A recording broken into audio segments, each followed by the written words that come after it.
Dear audience and dear chair, welcome to my 12-month progress report. My PhD thesis title is New Approaches in the Management of Oncological Patients.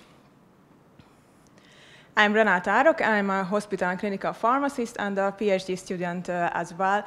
My vision is that oncological patients could have a better quality of life, and therefore my mission is to find the most effective appropriate management and treatment of side effects in oncological patients. Currently, I have two specific goals, which would be a systematic review and a meta-analysis. So let me introduce you my first topic, which is investigating the efficacy of preventive and therapeutic options for kinase inhibitory therapy-induced skin toxicity. And a few words about the background. There has been a tremendous shift in cancer treatment for the last 2 decades. And taking the data into consideration, we would say that oncology indication approvals has increased, driven by targeted drugs. Moreover, these drugs were in the top-selling cancer drugs in 2022. As you can see in the figure, kinase inhibitors had the highest number of approvals compared with all other classes. So we can say that its use is continuously rising. But unfortunately, they have the highest rate of occurrences of serious side effects as well, which can be up to 90%. So it is a crucial issue because of these side effects. Patients can easily interrupt their original oncological treatment, which occurs up to 76%. Interestingly enough, in healthcare, there are numerous prevention and treatment options, but no consensus. So my aim is to find the most effective preventive and therapeutic options for kinase inhibitory therapy-induced skin toxicity. Here you can see that the articles I have found investigated several active ingredients. So this shows how heterogeneous and how hard to analyze my topic. So my clinical question is that what is the most effective preventive and therapeutic option for skin toxicity induced by the kinase inhibitory oncological targeted therapies? The population is patients who receive targeted therapies. The intervention are prevention and treatment options compared with no prevention, no treatment, or placebo, with the outcomes of efficacy and compliance to targeted therapy. Our hypothesis was that implementing these prevention and treatment options results in higher compliance to the original oncological targeted therapies. Here you can see my systematic search, which was conducted in last year. And this depicts my search key as well, and my flowchart of selection, and eventually 63 eligible articles remained. And before I move on to the results, I would mention that the articles not only investigate wide variety of active ingredients, but also many types of skin side effects, so that we clinically grouped these in our analysis. Here you can see my first forest plot, and in this figure we were analyzing the incidence of grade 3 and 4 skin toxicity using all preventive medications. This figure depicts or summarizes the randomized control trials, and we can see that the incidence or occurrences of side effects decrease approximately 50% if patients received any kind of interventions. But I would highlight the systemic interventions because in these options, these interventions were more effective. and it was statistically, so the results were statistically significant and therefore clinically relevant as well. Here you can see my second figure. This was a subgroup analysis according to the groups of side effects, and I would draw the same conclusion in these forest plots. So systemic interventions would higher effective than topical interventions as well. So my topic has strengths. This would be the first comprehensive meta-analysis. It has mainly randomized control studies, high patient numbers, and wide range of investigated agents. As limitations, I would say that there are various study designs, heterogeneous interventions, and insufficient amount of data of specific agents. And there were no uniform definition of skin toxicities in many cases. So in conclusion, I would say that skin toxicity can be decreased by preventive medication. Therefore, healthcare professionals can improve quality of life of patients, improve interprofessional collaboration as well, and avoid discontinuation of the original oncological therapies. However, conducting more RCTs with unified study methodology is needed. Here you can see my progress of my first project. So currently I am working with a manuscript.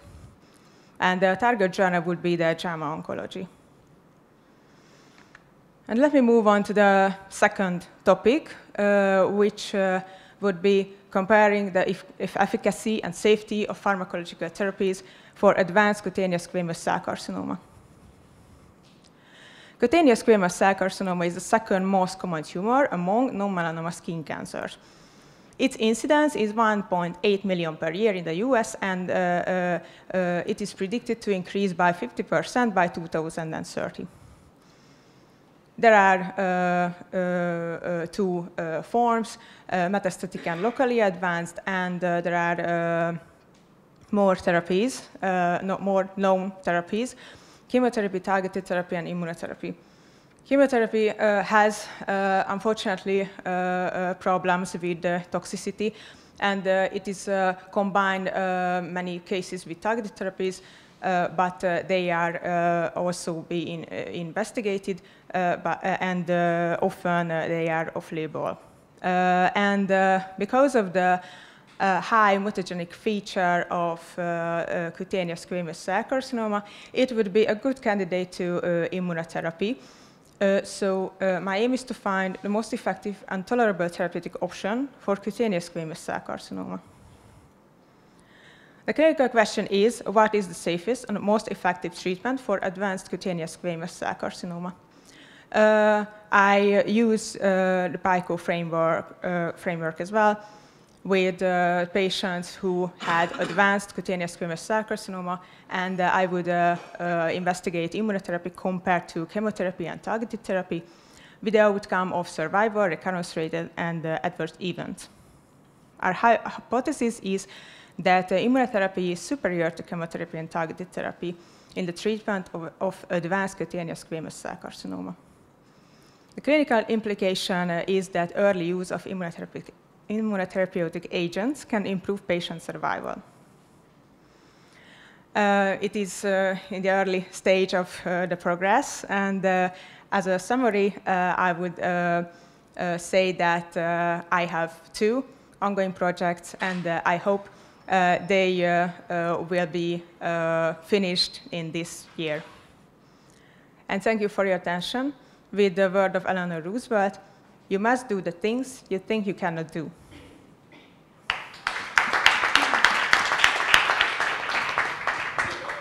Congratulations for your nice presentation. I have a question regarding your first project.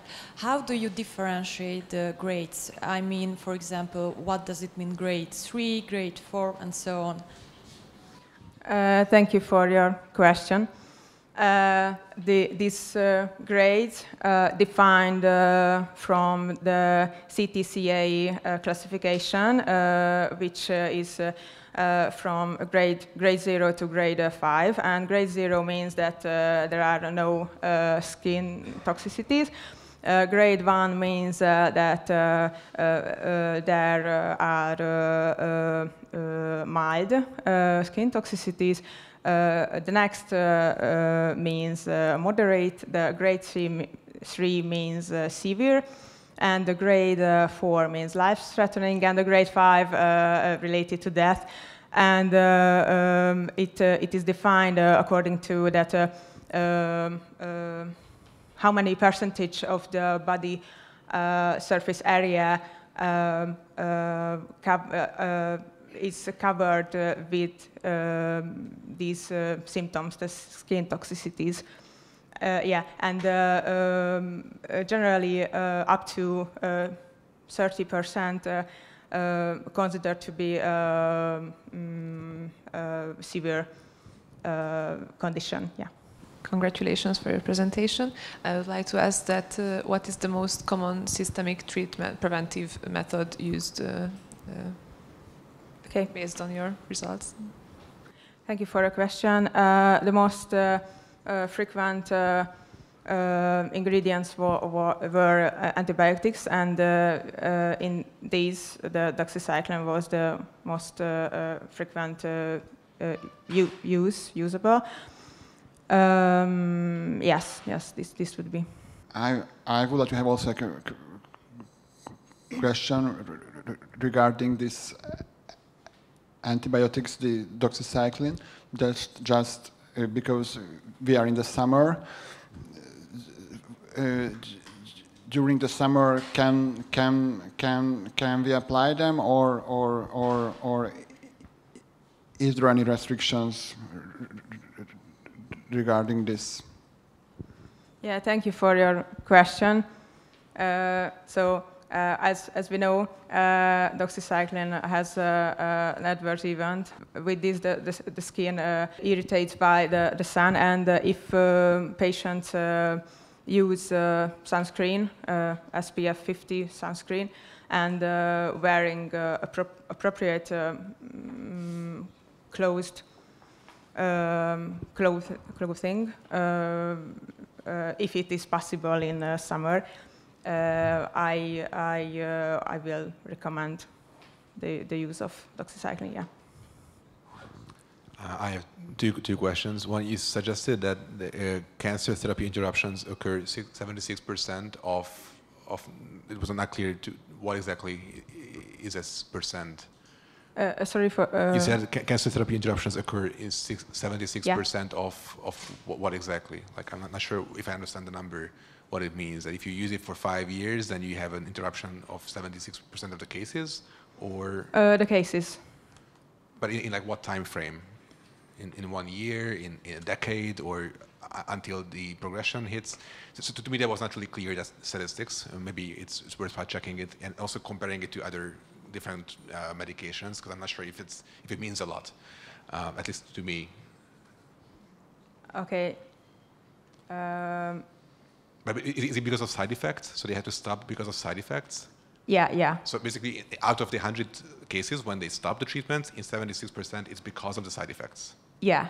I see. Okay. Yes. And you said in summary that it's a strength of your work that there's a wide range of agents that you use in the study. So which ones are the best or the worst, or which ones are the ones where we have to basically pay more attention to side effects?